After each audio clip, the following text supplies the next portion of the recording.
Hello, everyone. It's Art Russell here at Think Twice on YouTube and thinktwice.me at wordpress.com. In this video, I'm going to share information that I hope will help lead to direct recognition of your essential nature and also help you manifest more effectively. The title of this video, What's Driving the Dream Bus, was inspired by a phrase that I saw on the internet. And when I saw it, I immediately thought, that's a perfect way of describing what I'm doing my best to share. Now, I've made an illustration, but the only way that you're really going to grasp some of what I'm trying to share is by being open to the consciousness only paradigm of reality. Now, a paradigm is a mold or example. Now, we've all been conditioned to believe the opposite of that. We've been conditioned to believe that we are a thing. We have a name for it. We call it a person. And then we individualize it even further than that by giving it first name, last name, or several names. In my case, Art Russell. And we've been conditioned to believe that the name and the visual representation of it, or the auditory representation of it, is it. Now, in the consciousness only model of reality, we know that things are just appearances in consciousness, animate or inanimate. They're all appearances in consciousness. It might be a little easier to understand if you consider nighttime dreams. We know there's really no real people, real buildings, real vehicles in the dreams because we know they're made of mind. So that same rule applies to this, which is actually known as the waking state. It's a state in which I call it more high definition 3D appearances take place. So we must understand for this illustration that mind is the creator of everything. And I first read that statement in a book called The Law of Success by Paramahansa Yogananda. It's a law of attraction book. Okay, so let's get to my illustration about, or tied into, what's driving the dream bus. So here it is. I hope you can see my incredible artwork there. Now, as you can see up here, the C is meant to represent consciousness. It's self-knowing, self-aware being, the ultimate being. We have many names for it, either religious, God, Allah, scientific, we might call that the unified field from which everything emanates or arises in the unified field. More personally, we can call it I am. We know that without a point of I am, consciousness, we can't experience events, circumstances, interact with other people. Now here, as you can see, the dream bus. Now it's in, really, the dream bus is referring to the universe. What's making the universe seemingly take place? Now, the bus would actually be Earth, so all of the inhabitants. And as you can see, each rider, that would be a person, or you can imagine you would have a seat on this bus. 8 billion of us as persons on this bus, and then there's perspectives of every living creature, everything. So what's driving the dream bus is actually consciousness. In the same way that consciousness, mind, is the driver of dream state at night, and all the events that take place through a particular perspective, not a person, a perspective. In this paradigm of reality, it's more accurate to say that each one of these that we would normally point to and think, oh, there's the form, each one of these is a perspective on the bus, on or in Earth, which is in the universe. This is meant to show the interconnectedness of everything. Nothing is isolated.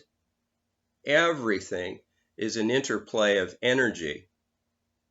Now, as you can see, the power is coming to and through everyone on the bus, everything in the bus. But as you can see here too, I've also indicated that our energy is being fed back into the system called that arises from consciousness. Basically, that we are being dreamed. In the same way that characters are being dreamed in nighttime dreams. So we're sending back information. How? Through our thoughts, through our feelings, through our beliefs. Now, something that's important to understand is that the quality of our ride on the apparent dream bus, I know that sounds odd, but let's go with it for the consciousness only model of reality, is we're going to have a smoother apparent ride. We call it our life, to the degree that we can remain positive about our perspective. Now, even using the word perspective might seem odd, but because we think it's it's a person here. But that perspective somewhat, or that assumption, dissolves more easily when we realize that light is coming into the eyes, the perspective of the eyes, and being made into forms that are actually occurring in the brain and projected as though outside of us. That's where this gets easier to understand, with it being, as poets have called it for centuries probably, a dream within a dream. God, source, the universe, dreams everything. The Bible states this. And then we have a perspective as a co-creator, as a spark of consciousness, dreaming our own dream. Now, if we get caught up in the stories that other perspectives on the bus are going to try to tell us, let's say you had a dream that you wanted to achieve something. You're the guy, let's say guy or gal in the back seat of the bus. But let's say that the first three perspectives here are yattering on at you all day long, saying, or during the ride, whenever they can, saying, that's not possible, you can never do that, nobody's ever done that. Well, humans at one time believed that it was impossible to run a sub 4-minute mile. Now, very soon after, Roger Bannister proved that all wrong. How? By believing that it was possible for his character, his person, to do that. Now, I said his person, not for him, or that he could do it. This would be where, when we're in a higher state of consciousness, awareness, we realize that our spirit uses the avatar, the character, to perform certain actions within a dream. Now, the erroneous assumption is we think that we move and walk and talk under our own power. Now, what's driving the dream bus? The power comes from consciousness, the same power that drives nighttime dreams and everything within it. So it's important with this paradigm of reality to know the importance of faith. Now, that does not mean beseeching to a God outside of us, a conceptual God. That's better understood by knowing that there's God within us. We've all heard turn within, find the true self. And when we do that through meditation, we can find in the stillness, in the presence, that we are the witness of thoughts that arise in the subtle body, which is called the mind, and aware of the gross body, which is called the body, or our body. It's easily observable. We sense it. The subtle body is the concept of who we are in mind. So it's true, if we want a better ride on the dream bus, we've got to, as Joe Dispenza says, change our personality to change our personal reality.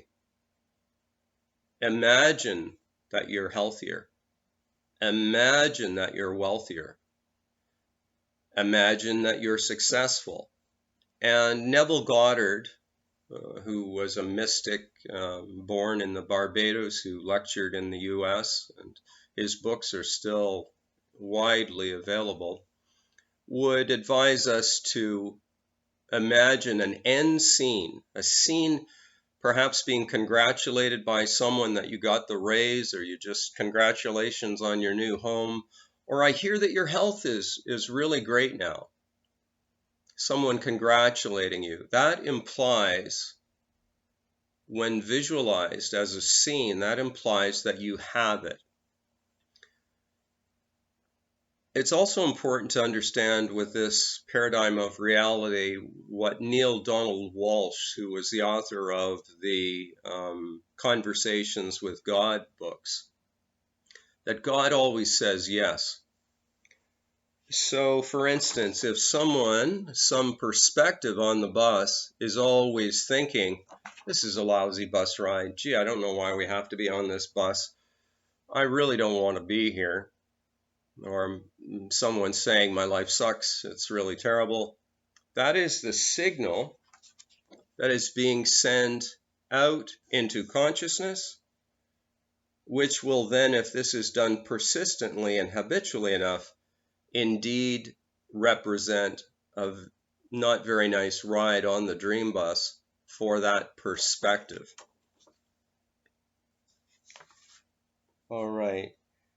So I just hope that this information has been useful to you in some way today. If you've enjoyed the video, I invite you to subscribe to my channel or click a like. There's information available through my free articles at thinktwice.me, which is my blog at WordPress, and also through my book entitled This Taste of Flesh and Bones, which is available through Amazon. Bye for now. We'll talk again soon.